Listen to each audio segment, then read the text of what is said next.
મહેસાણામાં રખડતા ઢોરનો ત્રાસ છે તે જોવા મળ્યો છે અને તેનો એક ભોગ છે તે નિર્દોષ વ્યક્તિ અને નિર્દોષ નાગરિક બને છે।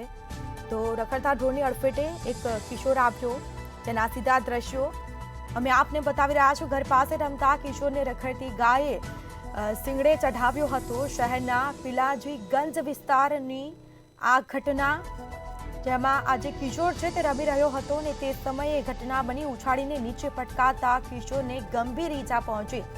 રમતા રમતા બાળકને ગાયે પાછળથી આવીને અચાનક ભેટું માર્યું હતું। આસપાસના લોકો દોડી આવ્યા હતા। કિશોરને માથાના ભાગે ગંભીર ઈજાઓ પહોંચી છે। તો રખડતા ઢોરની અડફેટે કિશોર આવ્યો।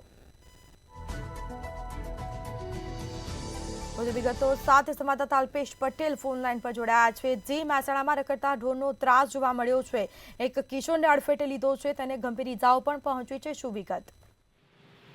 જી સ્મિતા, ચોક્કસ જણાવી દઉં કે આવી અવારનવાર ઘટનાઓ સર્જાતી હોય છે। ગાયો અડફેટે લેતા હોય છે, ગાયો અડફેટે લેવાનું કારણે માણસોને વાગે છે અને કિશોરને હાલ તો પિલાજીગંજની અંદર ઘટના બની છે અને કિશોરને ગાયે ભેટું મારતા ઉછળીને પટકાયો દેખાય છે। સીસીટીવીમાં પણ ગાય ઉછાળીને નીચે પટકતા કિશોર ગંભીર ઘાયલ થયો છે અને કિશોરને માથાના ભાગે ગંભીર ઈજાઓ થતા માથાના ભાગમાં ઈજાના પગલે કિશોરને હોસ્પિટલમાં દાખલ કરાયો છે અને જે છોકરો હતો તેનું નામ છે વંશ આર્યબંધુ નામનો કિશોર હતો, થયો ઘાયલ અને આજુબાજુ તરત દોડીને આવતા તેને સારવાર અર્થે હોસ્પિટલમાં ખસેડાયો હતો। જી, તમામ જાણકારી આપવા બદલ આપનો આભાર।